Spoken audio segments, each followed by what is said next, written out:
লো CGPA এবং IELTS ছাড়া আপনি সাউথ কোরিয়াতে মাস্টার্স এর জন্য যেতে পারবেন। কি বিশ্বাস হচ্ছে না? আপনার যদি ব্যাচেলার সিজিপিএ 3 এর নিচে থাকে, অর্থাৎ 2.6, 2.7, 2.8 এবং আপনার যদি কোনো আইএলটিএস নাও থাকে, তাহলে সাউথ কোরিয়াতে মাস্টার্স এর জন্য অ্যাপ্লাই করতে পারবেন।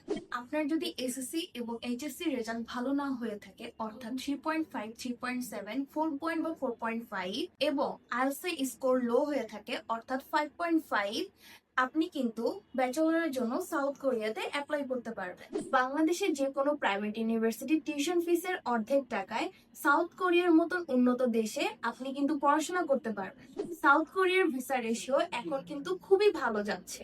সো বিস্তারিত জানতে আজই ভিজিট করুন প্যাথওয়ে স্টাডি কনসালটেন্সি অফিসে। মার্চের 2026 সেশনের জন্য আমরা 12 নভেম্বর পর্যন্ত ফাইল নিচ্ছি। সো আমাদের অফিসে আজই ভিজিট করুন এবং ফাইল প্রসেসিং করুন আমাদের সাথে। Thank you.